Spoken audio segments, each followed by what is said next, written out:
por el cuidado que has tenido durante todo este día, desde temprano en la mañana. Gracias por permitirnos llegar hasta aquí, hasta tu casa, hasta esta iglesia, Señor, donde tú nos permites reunirnos, Señor. Y ahora te imploramos, Señor, en el nombre de Jesús, que nos llenes de ti, que nos dirijas, Padre Santo, que hables a nuestros corazones, Señor, que nos sostengas, que nos levantes, Señor, que podamos, Señor, pues ser transformados de adentro hacia afuera por medio de tu palabra, que nos ayudes a entender los peligros que están delante de nosotros, ante nosotros, en nosotros, con relación con el asunto más importante en la vida de cualquier ser humano, que es el asunto de la salvación. Te imploramos, Señor, que ayudes a los que están sirviéndote, al servirle a los niños, a los jóvenes, las hermanas que están cuidando de tus chiquitos en la guardería, Padre. Te rogamos por nuestros hermanos de Church in Springs, que los ayudes, los sostengas, Señor, y que dirijas lo que están haciendo en este momento, Señor. Te ruego que me sostengas, que me ayudes, Señor, a poder compartir con mis hermanos las cosas que durante estos últimos días, pues, tú me has enseñado, Señor. Así que te entregamos el control de lo que vamos a hacer y el deseo nuestro es que Cristo sea glorificado y que estemos siempre deseosos de hacerlo todo para la gloria de Dios. En el nombre de Jesús oramos.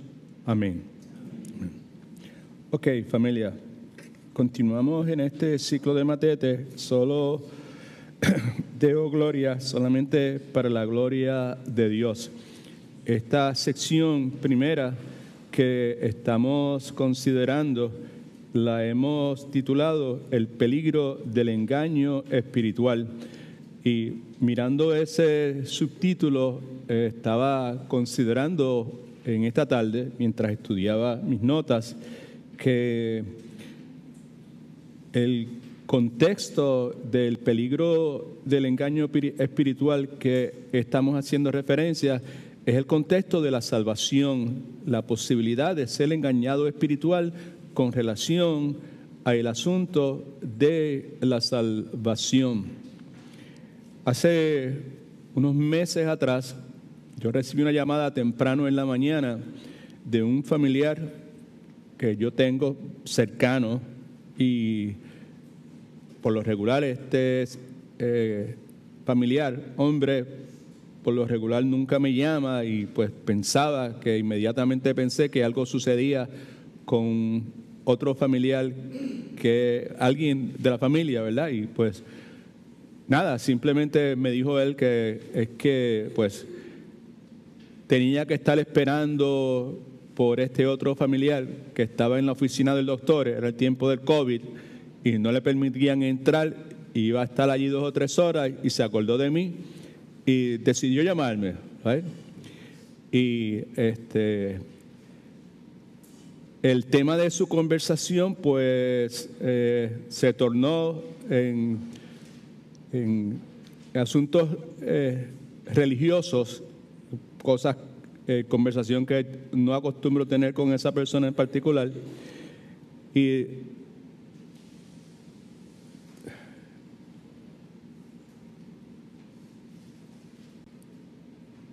probablemente en una forma un tanto burlona o buscando pleito o buscando tener un argumento conmigo o establecer una discusión conmigo, me dijo que él y su esposa y los hijos todas las tardes iban a su iglesia y en el altar prendían velas y estaban enviando misas y rezando ¿cómo dijo él? Rezando por el alma de mi esposa, right? So, en ese momento, pues Dios me dio la capacidad de poder refrenar mi lengua y no responder a un insensato conforme a su insensatez. Y pues pude hablar como 2 o 3 minutos más con él de otros temas, right? Okay. No de ese asunto. La razón por la cual menciono eso en este momento es porque si vuelve a mirar el título de esta sección es el peligro del engaño espiritual. Y como acabo de aclarar, ese engaño espiritual es en el contexto, en relación al asunto más importante en la vida de cualquier ser humano, que es el asunto de su salvación. Esa persona, por la intención que tuviese, ¿verdad? Pues definitivamente totalmente engañado espiritualmente al pensar que él podía hacer algo por medio de su actividad religiosa por el alma de alguna persona que hubiese fallecido. ¿Alguien me entiende? ¿Verdad? Eso es un engaño totalmente serio, un engaño que ha estado por muchísimos años a nuestro alrededor. La idea de que nosotros podemos intervenir luego de que una persona ha fallecido por la condición del alma de esa persona. La Escritura enseña lo siguiente en Hebreos capítulo 9, versículos del 27 al 28. Y de la manera que está establecido para los hombres que mueran una sola vez, y después de eso el juicio. Así también Cristo fue ofrecido una sola vez para llevar los pecados de muchos, y aparecerá por segunda vez sin relación con el pecado para salvar a los que lo esperan.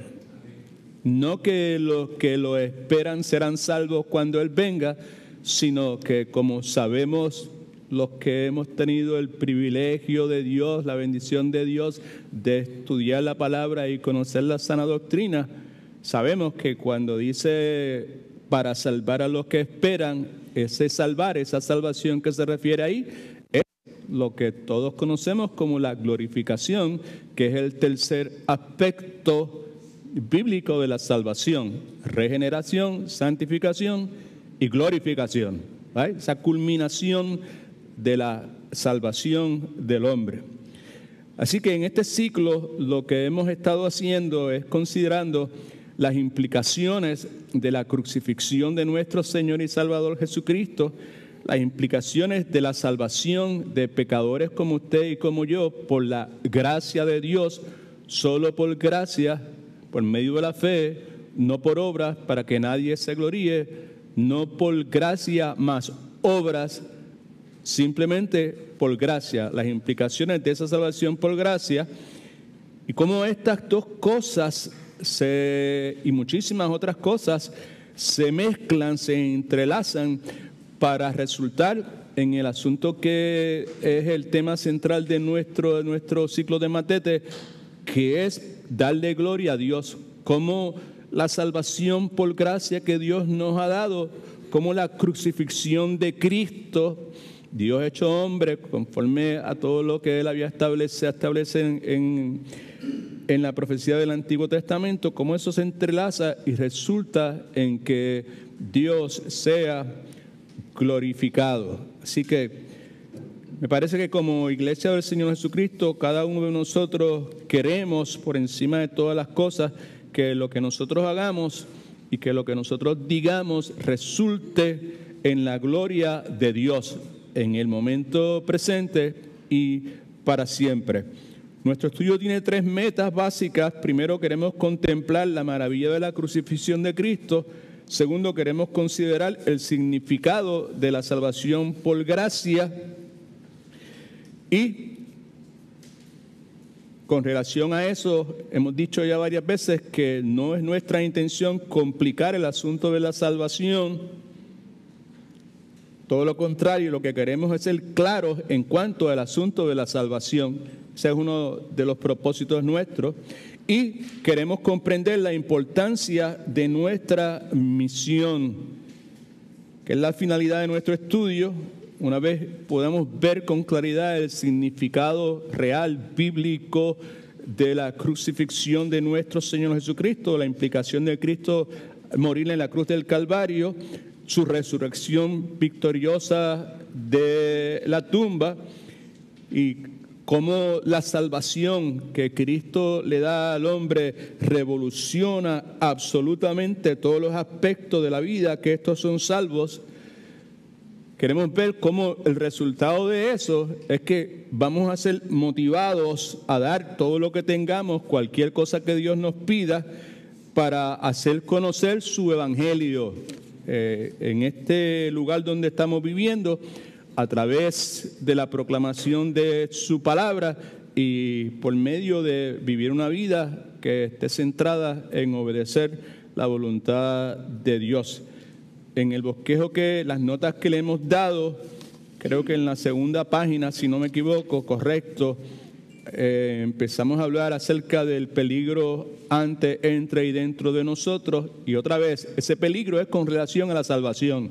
Hay distintas clases de peligros que podamos encontrar, pero el peligro que estamos enfatizando en esta sesión es con relación a la salvación. Hablamos del hecho de que el engaño espiritual es algo enteramente posible. El pasaje de Mateo capítulo 7 lo proclama a los cuatro vientos, nos deja ver que hay toda clase de personas religiosas engañadas que van a ser sorprendidas en un día en particular al enterarse de que ellos pensaban que eran parte de esos que iban a pasar la eternidad con el Señor en el cielo, y se van a dar cuenta de que no es así. Lo primero entonces es que el engaño espiritual, la posibilidad de ser engañados espiritual con relación a nuestra salvación es posible. Amén. All right. Segundo, que ese engaño espiritual que es posible es eternamente peligroso, y lo vemos en el pasaje, las personas que al final de su vida, pasaje de Mateo 7, 23 y 24, ahí, ¿sabes? En ese momento de la verdad, en el momento de la verdad, pues se enteran de las malas noticias, y las palabras de Cristo todavía resuenan y deben resonar en la mente y corazón de toda la humanidad, y particularmente de los hijos del Señor. Apartaos de mí, hacedores de maldad, porque nunca os conocí. ¿Right? Eso nos debe impactar y debe motivarnos a nosotros a vivir piadosamente y aprovechar cualquier oportunidad que se nos presente para poder proclamar la verdad del Señor. No solamente se trata de compartir el plan de salvación con otras personas, sino cada vez que tengamos la oportunidad, pues entablar una conversación que gire alrededor de la verdad de Dios. Amén. Podemos hablar de todo lo que sea necesario hablar, obviamente cosas que son inmorales, cosas que desagradan a Dios, no deben ser parte de nuestra conversación. Pero podemos tener conversación acerca de la familia, acerca de nuestros hijos, acerca del trabajo, acerca de la economía, acerca de la salud. Y si hemos sido sellados con el Espíritu Santo de Dios, podemos pedirle a Dios que torne nuestra conversación en una dirección que proclame el Evangelio de Cristo. Amén. Eso es parte de nosotros, porque el engaño espiritual es eternamente peligroso. Cristo les dijo: apartaos de mí, hacedores de maldad, porque nunca os conocí. Tenían una religiosidad externa en el nombre de Jesús, pero era un engaño espiritual. Y como leí en el pasaje de Hebreos capítulo 9, al comienzo de nuestro estudio en esta noche, la Biblia establece que está establecido para el ser humano morir una sola vez, y luego de eso inmediatamente la determinación de dónde va a pasar o no va a pasar la eternidad. Así que no hay segundas oportunidades. No hay absolutamente nadie que pueda orar o rezar por mi alma, prender velas por mi alma, mandar misas por mi alma, bautizarse en mi nombre para que yo pase de un lugar a otro lugar. Eso no tiene un fundamento bíblico de ninguna clase. Así que la cuestión del engaño espiritual con relación a la salvación es algo posible, puede suceder, sucede, está sucediendo en este momento, y muy bien puede suceder entre nosotros y con nosotros, porque el peligro está ante nosotros, entre nosotros y dentro de nosotros. La posibilidad de poder ser engañados espiritualmente es algo que es eternamente peligroso. la tercera cosa que dijimos con relación a ese peligro que está delante de nosotros es el hecho de que nosotros gravitamos, somos atraídos hacia lo que es fácil y popular. El pasaje que vimos era el capítulo 7 de Mateo, versículos 13 y 14, que nos habla de una puerta que es ancha, fácil, atractiva y espaciosa. La puerta de la religión externa, que es cómoda, que atrae multitudes con pocas exigencias con relación a la santificación, con toda clase de regulaciones y con requisitos. Pero no vamos a entrar en detalles sobre eso porque ya lo hemos hecho a la saciedad. La cuarta cosa que vimos con relación a estos peligros ante nosotros, delante de nosotros y dentro de nosotros es que el camino de Cristo es difícil de seguir. El camino de Cristo es difícil de seguir. La invitación a ser parte de la iglesia del Señor Jesucristo, a ser salvo, es una invitación a algo incómodo, a algo complicado, a algo que requiere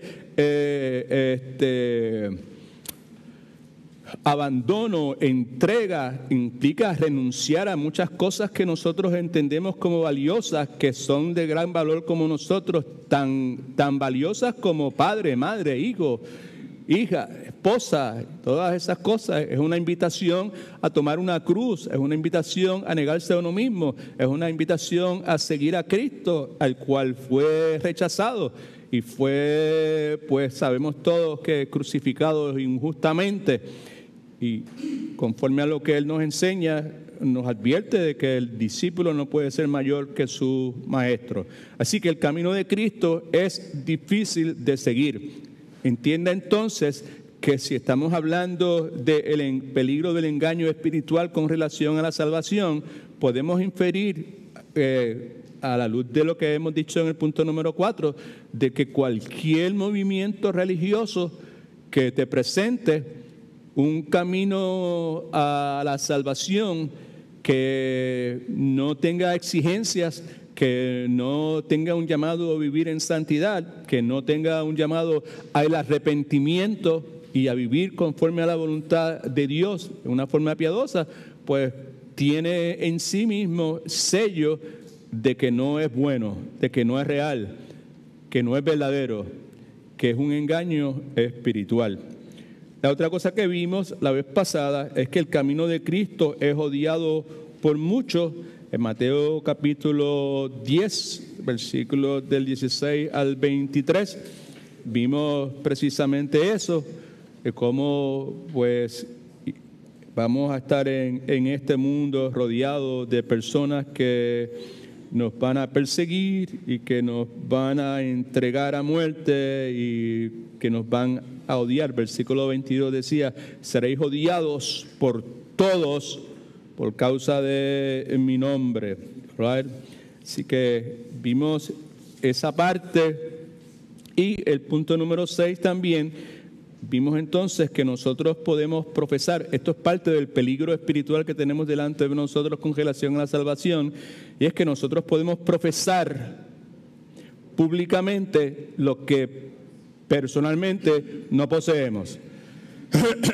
Es un peligro, ¿right? Y sobre todo aquellas personas que han nacido, se han criado en un ambiente religioso, una iglesia evangélica, sea lo que sea, pues es muy posible aprender a conducirse de la forma que es de esperar de uno, ¿verdad? Y pues uno puede profesar públicamente algo que personalmente no posee, ¿ok? Sobre este particular, lo último que dijimos es una forma de pregunta, lo siguiente: ¿puede usted ver cuán cerca se puede estar de la realidad espiritual?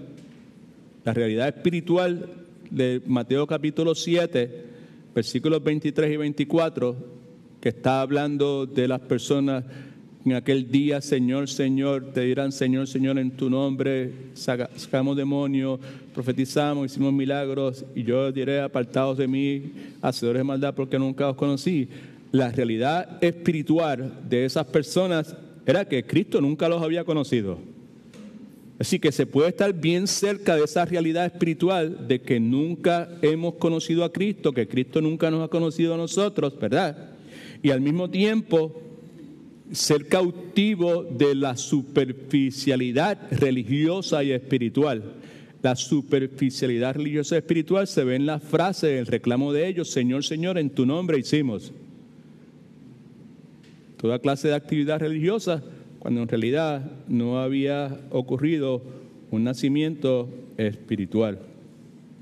Now, nos quedamos entonces, la última vez que estuvimos juntos, en el punto número 7, que nos recuerda que el camino de Cristo siempre es fructífero. El camino de Cristo siempre es fructífero. All right? Let me see if I can get this right here. Okay. Pregunta: ¿cómo es que nosotros podemos diferenciar los verdaderos seguidores de Cristo de aquellos que son seguidores meramente superficiales? ¿Cómo podemos diferenciar una cosa de la otra? Jesucristo nos dice en Juan capítulo 15, versículos del 1 al 5, que eso lo vamos a poder identificar simplemente contemplando, considerando el fruto en la vida de estas personas. En Juan 15, versículos del 1 al 5, Cristo nos dice lo siguiente: yo soy la vid verdadera y mi Padre es el ¿qué? Labrador. Todo pámpano que en mí no lleva fruto lo quitará. Ahí se refiere a cristianos que son personas que reclaman ser cristianas, pero en realidad terminan siendo apóstatas. Y si terminan siendo apóstatas es porque, aunque reclamaban ser cristianos, nunca en realidad lo fueron. Amén. Amén. All right. Todo pámpano que en mí no lleva fruto lo quitará. Y todo aquel que lleva fruto es el cristiano verdadero. Ese será limpiado, lo limpiará con el propósito de que lleve más fruto, lo santificará.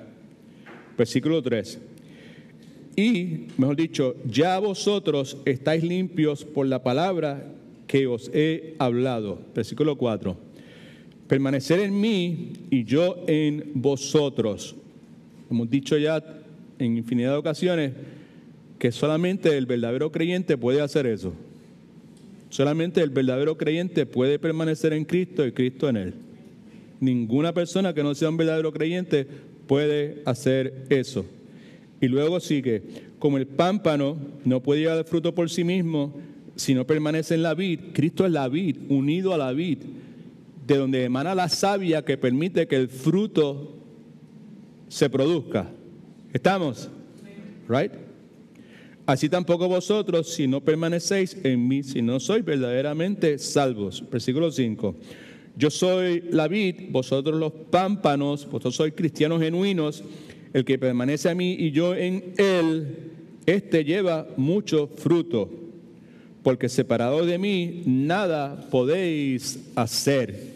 Y sabemos que cuando dice nada podéis hacer, está hablando de nada de carácter espiritual. Porque cualquier persona que no sea creyente puede hacer toda clase de actividad religiosa, puede sacar demonios, puede inclusive sanar enfermos, puede inclusive... Porque eso es lo que nos dice en Mateo 7, ¿cierto? Right? Okay. So, lo que no puede hacer es nada que tenga valor eterno. ¿Ok?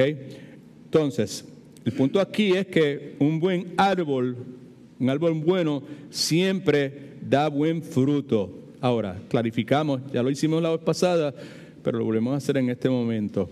Cuando decimos siempre, pues estamos hablando que en la mayor parte del tiempo no quiere decir que los árboles los pámpanos verdaderos, el verdadero creyente, no quiere decir que en todo momento está produciendo fruto bueno, que está exento de en determinados momentos tener una conducta que desagrada a Dios, porque sabemos a claridad que tenemos un remanente nosotros del viejo hombre, la vieja naturaleza, que está todavía activo, aprovechando cualquier oportunidad para expresarse. Y por eso es que como iglesia, los domingos de la mañana, pues tenemos esta clase que se llama, ¿cómo se llama? mortificando el pecado, ¿verdad? ¿Sabes? Pues para poder identificar la forma en que podemos bregar con eso, ¿verdad? Pero podemos decir que un buen árbol siempre da buen fruto. Un seguidor de Cristo se espera de él que produzca la justicia de Cristo. Un seguidor de Cristo se espera de él que produzca la verdad de Cristo, que el amor de Cristo emane de esa persona. Y el punto que queremos recalcar es que si usted no ve la justicia, el amor y la verdad de Cristo en una persona, pues es lógico pensar o cuestionar si Cristo está en la persona o si la persona está en Cristo. A ver, no es cuestión de ser juicioso o no serlo. Santiago nos habla sobre ese particular. Santiago capítulo 2, versículos 14 y 15, creo que es la página número 4 de las notas suyas, en la parte de arriba. Santiago escribe: hermanos míos, ¿de qué aprovechará si alguno dice, subraya esa frase, si alguno dice que tiene fe y no tiene obras? Son una pregunta. ¿De qué aprovechará? ¿Cuál es el valor? El beneficio si alguna persona reclama, dice que tiene fe y no tiene obras. ¿Podrá la fe salvarlos? ¿Podrá ese tipo de fe salvar a alguien?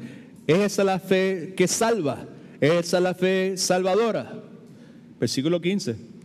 Y si un hermano o una hermana están desnudos y tienen necesidad de mantenimiento de cada día, y alguno de vosotros le dice: ir en paz, calentados, saciados, pero no les dais las cosas que son necesarias para el cuerpo, ¿de qué aprovecha eso? Versículo 17. Así también la fe, si no tiene obras, si no tiene frutos, obras es frutos. Si la fe no tiene frutos, no tiene obras, está completamente ¿cómo? Muerta. Pero alguno dirá: tú tienes fe, yo tengo obras, muéstrame tu fe sin tus obras, yo te mostraré mi fe por mis obras. Tú crees que Dios es uno, bien haces, también los demonios creen y tiemblan. El hecho de creer ese tipo de cosas, los demonios creen, pero no creen para salvación. Creen algunos aspectos de la doctrina bíblica, ¿right? Pero creer para obedecer, ellos podrán creer, pero en ningún momento obedecen la voluntad de Dios, ¿right? Así que es muy interesante lo que Santiago dice, algunos comentarios que podemos hacer sobre lo que Santiago dice. Primeramente, que aquí el punto de Santiago no es que la persona sea salvo por obras, sino que existe un tipo de fe aparente, que es una fe que Santiago identifica como una fe muerta y que sin duda alguna no salva, ¿right? Probablemente Santiago, algunos estudiosos de la Biblia piensan que Santiago quizás está hablando de algunos judíos que en determinado momento habían abandonado la idea que por siempre arrastraron previo a Cristo de que podían ser salvos o ser justificados por medio de sus obras. Quizás Santiago se está refiriendo a ese tipo de personas que habían echado al zafacón ese tipo de creencias, pero a cambio de eso habían acogido el pensamiento, la idea, la noción errónea de que como las buenas obras y la obediencia, escucha que es importante, las buenas obras y la obediencia a la voluntad de Dios no eran eficaces para la salvación. Buenas obras, hacer la voluntad de Dios, no son eficaces para la salvación. Buenas obras, hacer la voluntad de Dios, son resultados de la salvación. Pero buenas obras, hacer la voluntad de Dios, no producen salvación. Así que estas personas probablemente abandonaron esa noción de lo que algunos sugieren, ¿verdad? Y llegaron a la conclusión de que esas buenas obras, que la obediencia a la voluntad del Señor, tampoco eran necesarias en absoluta. No son necesarias para la salvación, pero tampoco son esenciales para mi vida, que es totalmente contrario a lo que la Escritura enseña.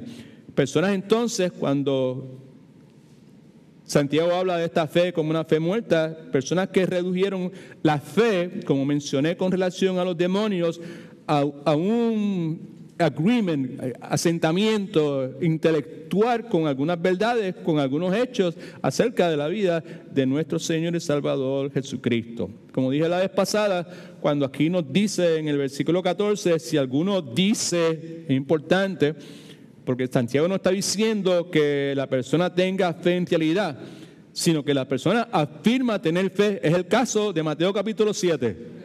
Que la persona que está diciendo, Señor, Señor, en tu nombre, esa persona está afirmando tener fe. Pero Cristo le dice claramente lo que tú piensas que es, no es.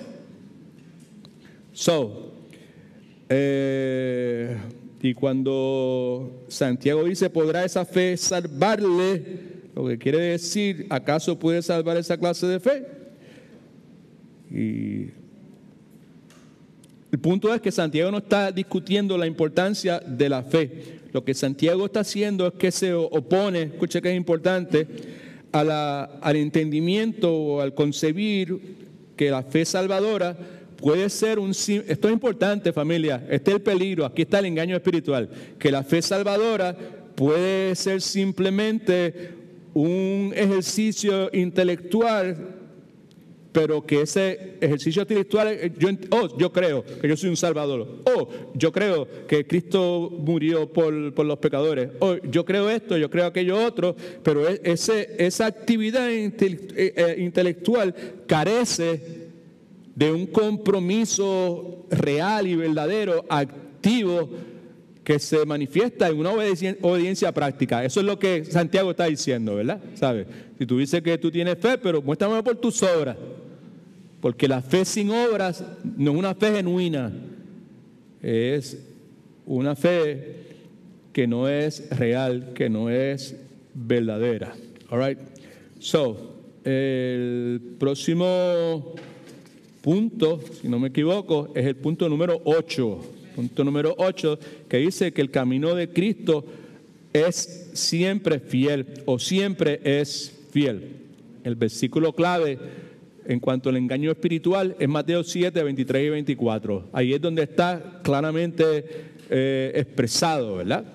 Y nuevamente lo que dice ahí Cristo hablando, no todo el que me dice Señor, Señor entrará en el reino de los cielos, sino el que hace la voluntad de mi Padre que está en los cielos. Now, es importante lo que Cristo está diciendo en ese pasaje bíblico. Cristo está diciendo que la única persona que puede entrar en el reino de los cielos es aquel que obedece la voluntad del Padre. Eso suena un poco contradictorio, pero no lo es. No soy yo el que está diciendo que las obras están envueltas en la salvación de nosotros. Es Cristo el que lo está diciendo. Cristo dice, no todo aquel que me dice Señor, Señor, entra en el reino de los cielos, sino el que hace la voluntad de mi Padre. No, y si usted no entiende eso, pues, ¿sabe? Está hablando de hacer algo, hacer la voluntad del Padre, ¿verdad? Hay algo que se espera de nosotros, ¿ok? En Juan capítulo 15, versículos del 10 al 14. ¿Is that right? Esto es lo que dice. Si guardáis mis mandamientos, permaneceréis en mi amor. Segundito. Si guardáis mis mandamientos, permanecéis en mi amor, así como yo he guardado los mandamientos de mi Padre y permanezco en su amor. Versículo 11. Estas cosas os he hablado para que mi gozo esté en vosotros y vuestro gozo sea completo. Versículo 12. Este es mi mandamiento, que os améis unos a otros como yo os he amado. Versículo 13. No tiene mayor amor nadie, tiene mayor amor que este, que uno ponga su vida por sus amigos. Vosotros sois mis amigos, si hacéis lo que yo os mando.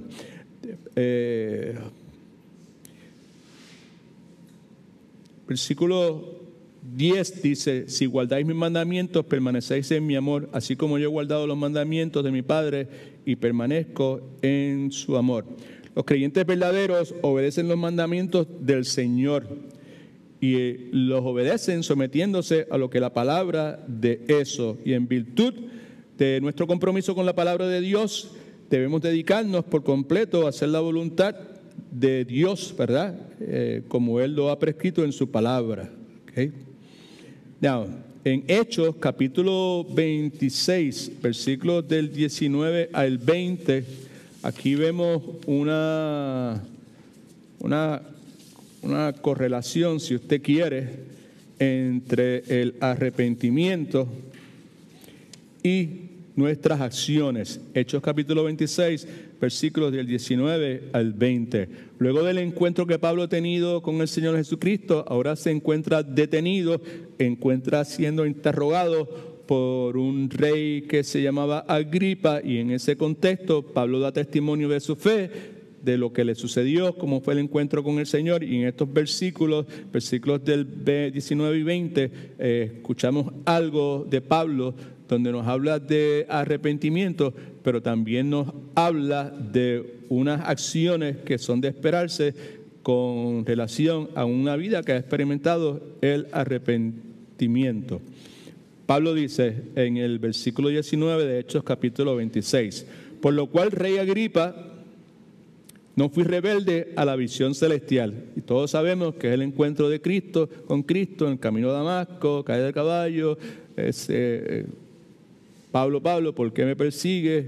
Señor, Señor, ¿qué quieres que haga? Y ese tipo de cosas que ya todos nosotros sabemos, ¿verdad?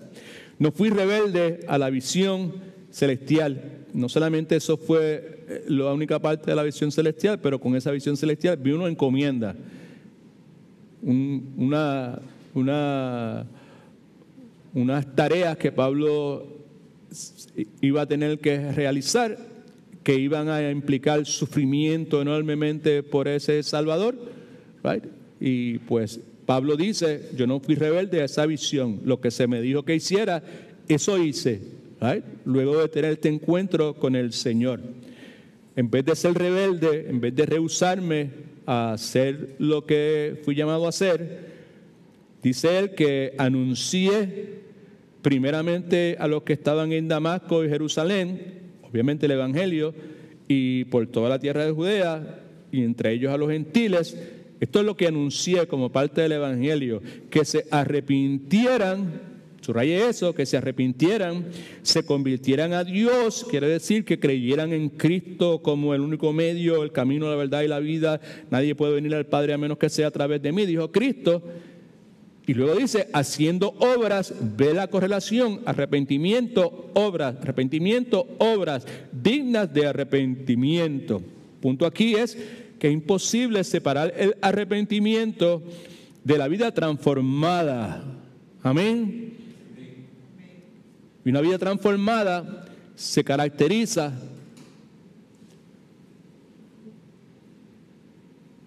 por una vida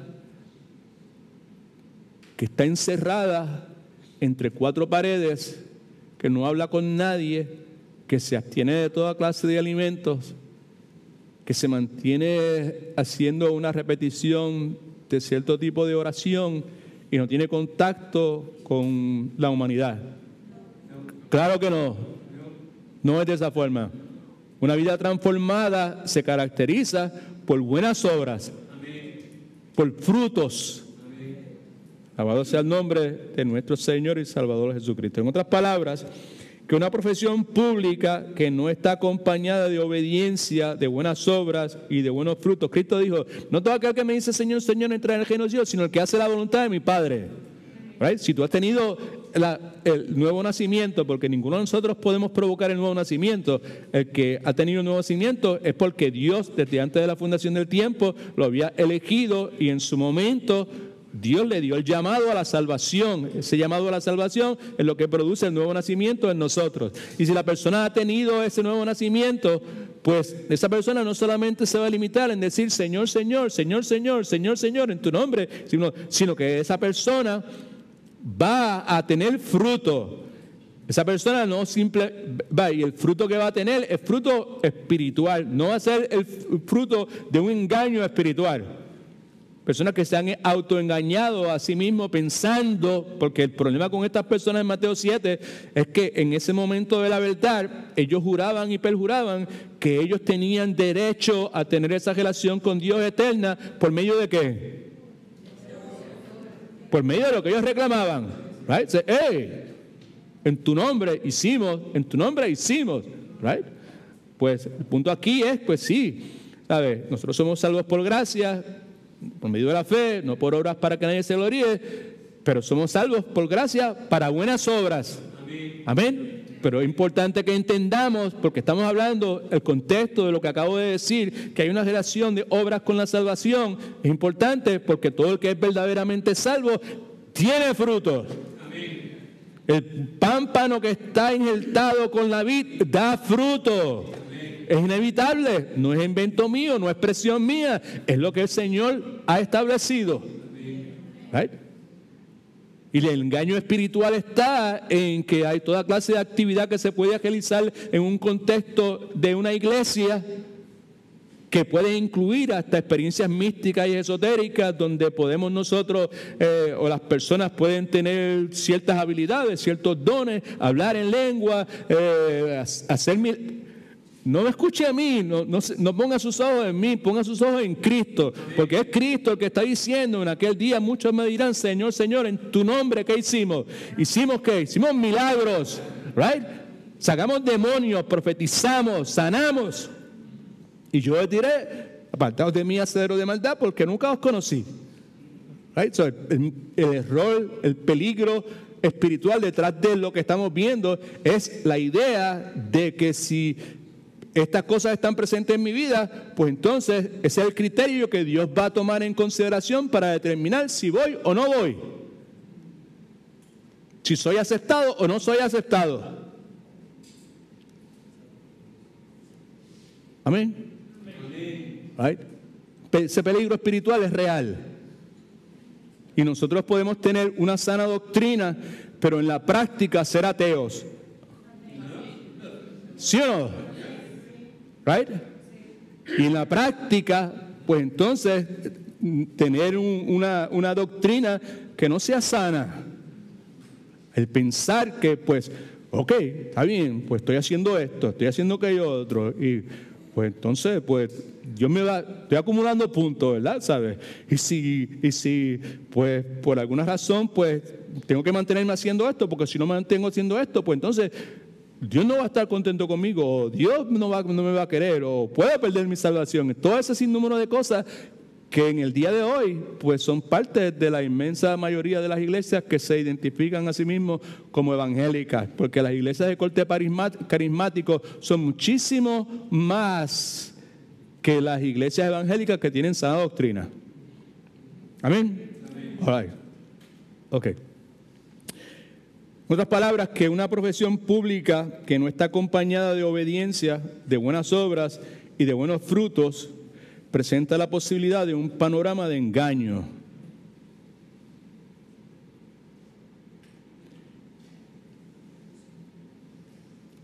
La obediencia, las buenas obras, los buenos frutos, no pueden ser olímpicos. No puede ser una obediencia cada 4 años, no pueden ser buenas obras cada 4 años, no pueden ser buenos frutos cada 4 años. O cada vez que hay aniversario, o cada vez que es domingo de resurrección, o cada vez que hay una actividad. It cannot be like that.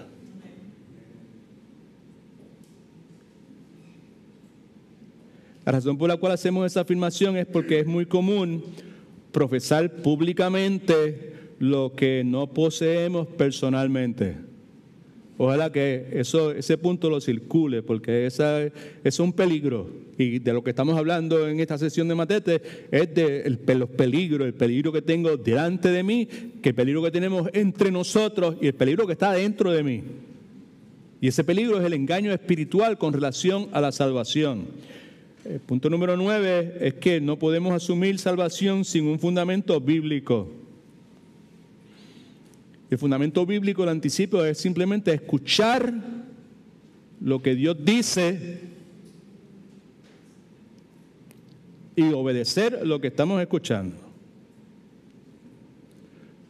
Cuando escuchamos sobre engaño espiritual, es muy probable que se quiera reclamar tener salvación sin tener un fundamento bíblico sobre la salvación. Muchísimas personas he conocido tristemente a través de los años que al momento de preguntarle, luego de habernos conocido, luego de haber asistido a la iglesia por un tiempo, finalmente tenemos la oportunidad de hablar. Y pues, si vamos a ser responsables con la encomienda que Dios ha puesto en nuestras manos, pues tenemos más que ninguna otra cosa que conducir nuestra conversación acerca del asunto más importante en la vida del creyente, que es ¿cuál? La salvación. Ay, ok, háblame. Pasó, ¿sí? Pues, yo he escuchado toda clase de cosas, Desde que iba por una carretera en Las Marías de Mayagüez y estaba lloviendo y el carro patinó y venía otro carro en mi dirección y lo esquivamos y frené y el carro siguió a mayor velocidad y nos fuimos por un risco y el carro dio 4 vueltas y en el camino cuando iba bajando yo clamé a Dios, Señor, sálvame, y aquí estoy. Para esas personas, yo no me lo estoy inventando, para esas personas, cuando preguntamos acerca de tu salvación, pues eso fue la respuesta que me dieron. Yo, pues, Dios te salvó. Sí, pero en ese momento Dios no solamente me salvó físicamente, sino que me salvó espiritualmente. Porque desde ese momento en adelante mi vida no fue igual. Right? Now, yo espero, mi esperanza es que cada una de las personas que estén aquí en este momento, al escuchar una cosa como esa, rehúsen todo razonamiento de que eso puede ser de esa forma. Simplemente eso. Dios puede salvar a una persona cuando Él quiera salvarla. Amén. Sea cuando está en un avión, que el avión coge un vacío y sigue por ahí para allá abajo y uno clama al Señor, lo que sea. Dios puede, cuando Dios salva a la persona, va a ser en el momento que Dios ha predeterminado desde antes de la fundación del tiempo, que va a ser salvo. Eso es lo que tenemos que entender y creer. Amén. Right? Si ese era el momento en que Dios tenía predeterminado para que esa persona pues fuese salva, right? Pues fue el momento. Pero el punto es que si esa persona fue salva, debe entender nuevamente que nadie puede ser salvo a menos que invoque el nombre del Señor. Amén. Todo aquel que invoque el nombre del Señor será salvo. Invocar al Señor no quiere decir, Señor, sálvame, que me voy a estrellar y esto va a explotar. O sea, que esa no puede ser la respuesta de una persona. Amén. Si tuve este encuentro, si tuve esta dificultad, si pasé, si tuve que dejar todo en Puerto Rico, si tuve que abandonar la comodidad y el aire acondicionado y las cosas que tenía materiales en Puerto Rico y tuve que venirme para acá debido al delito que cometí y toda esa cuestión, y cuando llegué aquí, pues en el proceso alguien me habló de Cristo y Dios me salvó. That's my case. Right? Pero decir que yo fui salvo, pues porque yo robé y porque yo me iban a meter preso y pues así fue como Dios me salvó. Right? En esos días, pues yo clamé a Dios y le pedí ayuda en la forma religiosa en que yo pues sabía. Right? So,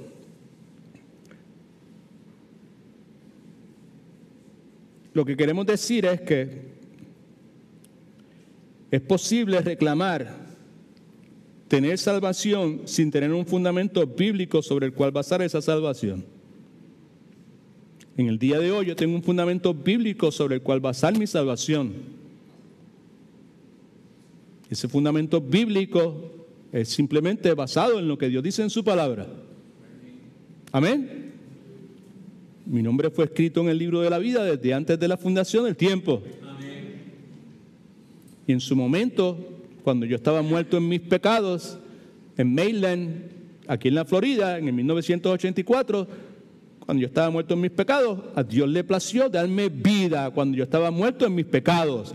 Y por gracia me salvó. Amén. Ese es el fundamento bíblico. Pero Dios no solamente me salvó por gracia, no por obras, por medio de la fe. El fundamento bíblico incluye también que Dios me salvó claramente. Nada tengo que ver yo con eso. Él entró sin pedir permiso. Pero al momento de entrar, dice la Escritura que Él me salvó por gracia, pero me salvó no para que yo me quedara en mi casa, no me salvó para que yo tuviera prioridades, 1300 prioridades en mi vida que estuvieran por encima de Él. Dios me salvó por gracia para buenas obras que Dios preparó de antemano para que yo anduviese en Él. Ese es el fundamento bíblico. Ahí no hay engaño. Dios me salvó por gracia, por medio de la fe. Yo no tuve que hacer absolutamente nada, ni tengo que hacer absolutamente nada para mantener mi salvación. Pero Dios me salvó para buenas obras. Dios me salvó para vivir de una vida distinta. Dios me salvó para reajustar mis prioridades. Dios me salvó para ocupar el primer lugar en mi vida. Dios me salvó para una misión. Y esa es la razón de ser de nuestro estudio, este ciclo de Matete. Solo dio gloria, solo para la gloria de Dios. Como el sacrificio de Cristo en la cruz del Calvario, como la salvación de pecadores empedernidos como tú y como yo, como esas dos realidades se entretejen unas a la otra y resultan en la gloria de Dios, en que vivimos solamente para la gloria de Dios. Ese es el fundamento bíblico. Escuchen lo que dice Jesucristo al finalizar el Sermón del Monte. Si encuentro la página esta donde está el versículo este. Un momentito. No se vaya nadie. It's right here.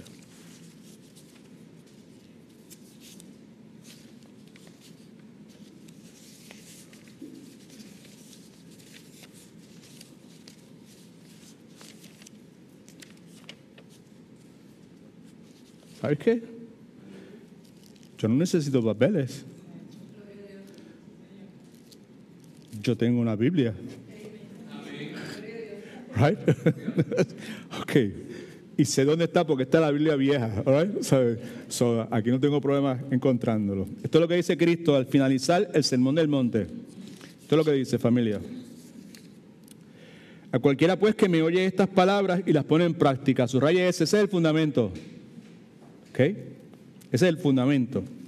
Estamos hablando de que nosotros podemos asumir salvación sin un fundamento bíblico. El fundamento bíblico es escuchar y hacer lo que Dios dice. A cualquiera pues que me oye estas palabras y las pone en práctica, lo compararé a un hombre prudente que edificó su casa sobre la roca. Las rocas, como hemos dicho en decenas de ocasiones, Cristo es la roca de las edades. Pero en este contexto la roca es simplemente ese fundamento firme que es escuchar y obedecer la voluntad de Dios. Descendió la lluvia, vinieron un río, soplaron vientos y golpearon contra aquella casa, pero no cayó porque estaba cimentada sobre la roca. Pero cualquiera que me oye estas palabras y no las practica, ¿se da cuenta? ¿Sabe? Escuchar la palabra de Dios, práctica, frutos, obediencia, obras, son inseparables. Por eso es que Santiago decía, una fe sin obras es una fe muerta. Es inevitable, ¿verdad? Pero el que oye mi palabra y no las practica, lo compararé a un hombre insensato que edificó su casa sobre la arena, descendió la lluvia, vinieron un río, soplaron vientos y dieron con ímpetu contra aquella casa y cayó. Y fue grande su ruina. Aquí en Mateo 7, 24, 27 vemos dos constructores. Tienen muchas cosas en común. Ambos escucharon las palabras de Cristo, ambos edificaron su casa, su vida. En resumidas cuentas, parece que ambas casas, que ambas vidas lucen iguales. Pero entonces viene la tormenta y una de ellas permanece y la otra colapsa. ¿Cuál es la diferencia entre una y otra? El fundamento, claro que sí. ¿Y cuál es el fundamento? Oh, no. Got that wrong. Sorry for you.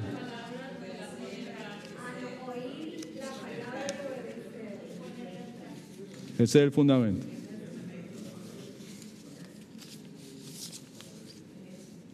Ese es el fundamento. ¿Se da cuenta? Estamos hablando de engaño espiritual. Responder así, no, eso no es lo que está diciendo. Fundamento es escuchar y obedecer la palabra de Dios. All right? Okay. Todo aquel que oye mis palabras y las hace. Así que el fundamento apropiado consiste en escuchar la palabra de Dios y ponerla en práctica. Y por último, el camino de Cristo es dependiente de su palabra. El camino de Cristo es dependiente de su palabra. Aquí en esta porción que leímos hace un momento, dice, el que oye mis palabras. Interesante que vimos aquí un grupo de personas que oían sus palabras, unos lo obedecían y otros no lo obedecían, y eso hizo la diferencia. En Mateo 7 nos habla de un grupo de gente, Mateo 7, 23 y 24. No todo aquel que me dice, Señor, Señor, entrará en el reino de los cielos, sino el que hace la voluntad de mi Padre. En aquel día muchos me dirán, Señor, Señor, en tu nombre hicimos milagros, sacamos demonios y profetizamos. Yo diré, apartados de mí, hacedores de maldad, porque nunca os conocí. Mateo capítulo 7, versículos 23 y 24. Ahí Cristo está hablando de un grupo de personas que habían construido su vida sobre un sistema religioso, hablando de fariseos, escribas, toda la institución religiosa de judíos, de Israel en aquel entonces. Escucha que es importante, muy importante, muy importante. Habían construido su vida basado en un sistema religioso que, perdonando la redundancia, también estaba basado en tradiciones. Las tradiciones de los judíos, los 10 mandamientos, crearon el Torah y le hicieron 400 y pico, casi 500 enmiendas a esos mandamientos de Dios, basado en tradiciones, opiniones de ellos, reglas, normas. Tantas veces hay que lavarse por la parte de arriba de las manos, tantas veces hay que lavarse por la parte de abajo. No te puedes secar con un paño la mano izquierda y utilizarlo para secarte la mano derecha. Tienes que utilizar uno para la mano izquierda y otro para la mano derecha. Reglas. ¿Okay? Problema con esas personas en aquel entonces y el problema con ese tipo de personas en el día de hoy, que están más cerca de nosotros que lo que nosotros pensamos y nosotros más cerca de ellos que lo que nosotros podemos admitir también. El problema es que ellos pensaban lo siguiente: si nosotros hacemos estas cosas, estaremos bien con Dios. Y Jesús, en esencia, le dice, you missed the whole point. No han captado la idea de la ley, de la palabra, right, que ellos tenían en ese momento.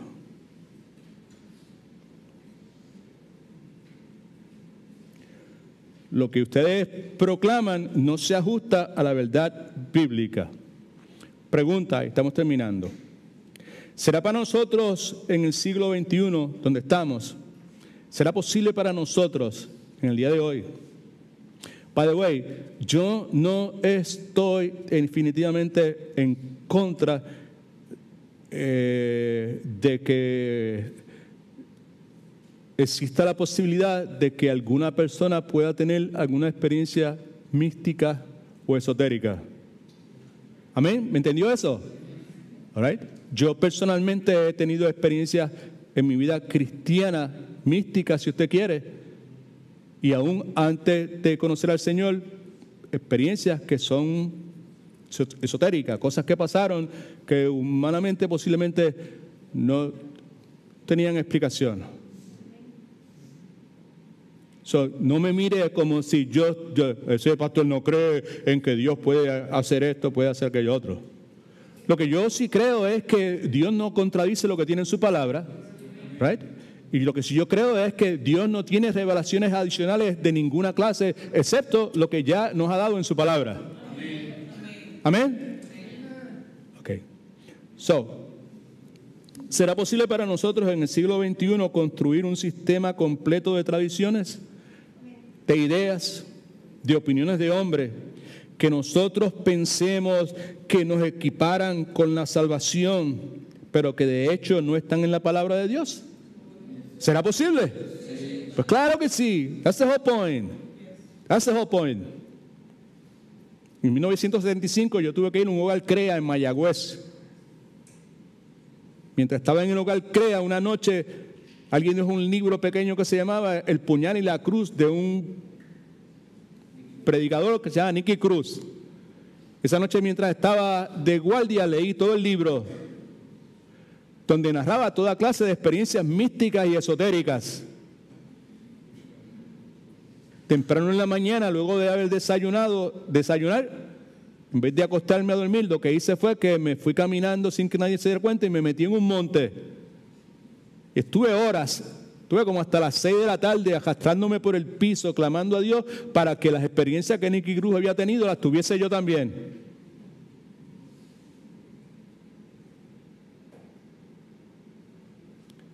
Experiencias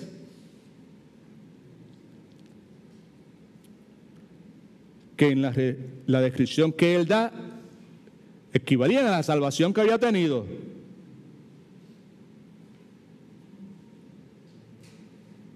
Pero que en el día de hoy yo sé que, yo vuelvo a leer eso nuevamente, digo, pues fantástico, tu experiencia, pero eso no es conforme a lo que dice la palabra de Dios. ¿Será posible que eso suceda? Claro que sí, sucede. Now, estamos hablando específicamente, ¿verdad?, del peligro que tenemos delante de nosotros, ante nosotros, entre nosotros y en nosotros, que es el peligro del engaño espiritual. El engaño espiritual con relación a qué en particular? A la salvación, ¿ok? Engaño espiritual con relación a la salvación, ¿ok? Now, hay muchas personas que equiparan el tener una experiencia mística esotérica con salvación. That's the whole point, you know, right? No. Eso es un engaño espiritual. Pero que yo sentí, a mí me dio y yo vi y yo, pues te puedes sentir y ver todo lo que usted y yo queramos ver, porque yo sentí y yo vi y al lado mío vieron mucho antes de que yo conociera a Cristo. Pero yo estaba más perdido que una cucaracha en un baile de gallina. ¿Amén? ¿Me entendió? O sea, el punto es que no podemos equiparar la experiencia mística esotérica que hemos tenido con salvación. No es lo mismo, no es. Y de la misma forma, en la cultura cristiana de aquí, de este siglo, es muy normal y aceptado. En el pasado hasta hemos pecado, hemos tropezado en ese particular también, de hacer expresiones como que yo invité a Cristo a mi vida.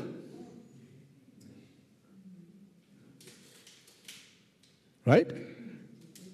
Yo acepté a Cristo en mi corazón.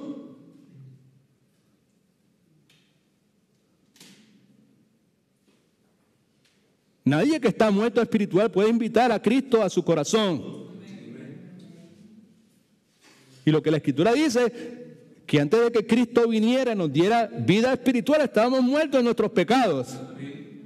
Así que la idea, si estoy basando mi salvación en el hecho, un día yo invité a Cristo a mi corazón, yo vivo como me da la gana, yo tengo toda clase de prioridades, Cristo para mí simplemente es una llanta de seguridad, una llanta de respuesta. Si se daña el automóvil de la vida, pues mi vida, lo tengo a Él ahí de respuesta a esa cuestión, ¿verdad? ¿Okay? Pero yo lo invité, o yo lo acepté, o yo levanté la mano. El problema con eso es que ninguna de esas frases se menciona en la palabra de Dios, en la verdad revelada de Dios en su palabra. Y este es un asunto sumamente serio, por eso estamos hablando de esta cuestión, ¿verdad? ¿Sabes? No solamente por nosotros, ¿sabes? Yo no tengo mucha preocupación en nosotros, ¿right? Aunque sí, pues me reservo la posibilidad de que, pues, porque el peligro está inclusive dentro de nosotros. Pero más, mi preocupación es en cuanto a nosotros y a la misión que Dios ha puesto en nosotros. Mi esperanza es que podamos entender cada vez más, con más claridad y más profundidad, y podamos valorizar por el valor que tiene el sacrificio de Cristo en la cruz del Calvario, la victoria gloriosa de Cristo al resucitar de entre los muertos, la salvación que nos dio a nosotros cuando estábamos muertos en nuestros pecados y nos cambió y nos dio vida espiritual y todo eso. y que esa comprensión de todos estos detalles que se clarifican más y más y que podemos ver con más claridad, y Dios nos da más claridad y no más claridad, resulten en una disposición en nuestras vidas para simplemente ceder todo lo que nosotros tenemos a las manos de Dios para que Él haga con ellos lo que Él quiera y que nos utilice a nosotros para ser sus embajadores, para proclamar su verdad, no solamente verbalmente, sino también con nuestras vidas. Alabado sea el nombre del Señor. No tenemos más tiempo. Una última cosa aquí para empezar la semana que viene con otra sección. El camino a Cristo es obediente a su palabra. El camino a Cristo es dependiente de su palabra. El camino a Cristo es obediente a su palabra. Primera de Juan 2, 3, 6 dice, y esto sabemos que nosotros lo conocemos. Y en esto sabemos, conocemos, eso se repite muchísimo y guardamos en todo Primera de Juan y aún en el Evangelio de Juan.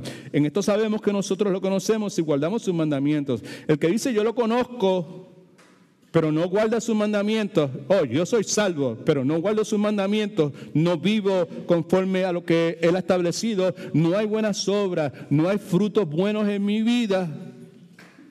El tal es mentiroso. ¿Y qué sucede? La verdad no está en él. Y Cristo es la verdad. Pero el que guarda su palabra, el que la guarda, el que la obedece. Muchos me dirán, Señor, en tu nombre hicimos un montón de cosas, ¿verdad? Pero el que la guarda su palabra, en ese verdaderamente el amor de Dios se ha perfeccionado. Por eso sabemos que estamos en él. Versículo 6, subráyelo todo el mundo, por favor.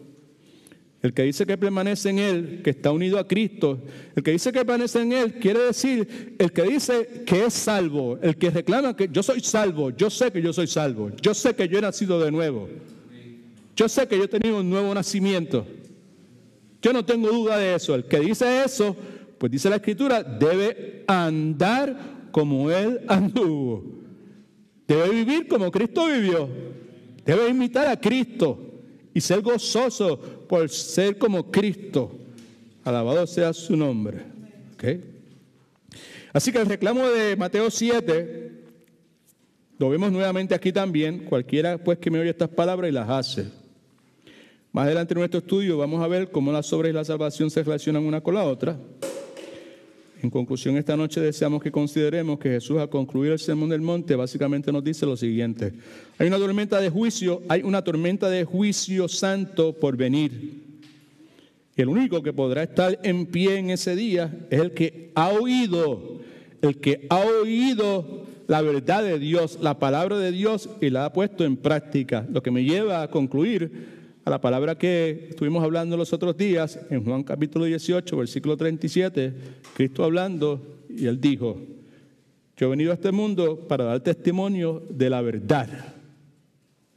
Todo aquel que es de la verdad, oye mi voz.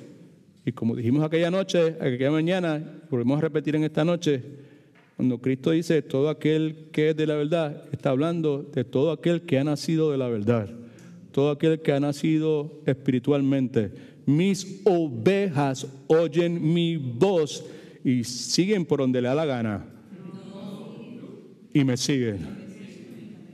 Right? Todo aquel que ha nacido espiritualmente de la verdad, por medio de la fe en Cristo, quien es la verdad y la vida, sin lugar a dudas, demuestra eso por medio de su vida. Fruto, obras. Obediencia, deseo de cambiar, deseo de ser más como Cristo, más y más consciente del pecado que hay en la vida de Él, más odio por el pecado, más deseo de vivir una vida de santidad, más apreciación, más valorización por la palabra de Dios, más amor genuino y verdadero, apego por la iglesia, por sus hermanos, independientemente de que sean de donde hayan salido, donde hayan venido. Es un amor sobrenatural que Dios ha derramado en nuestros corazones y se vierte. Alabado el nombre de Jesús. Hay un peligro ante nosotros, entre nosotros y en nosotros. El peligro del engaño espiritual sobre el asunto más importante en la vida de una persona, que es la salvación. Dios es bueno, es paciente. Y Dios no quiere que nadie se pierda, sino quiere que todo el mundo venga al arrepentimiento Sabemos que no todo el mundo viene al arrepentimiento. Sabemos que no todo el mundo es salvo.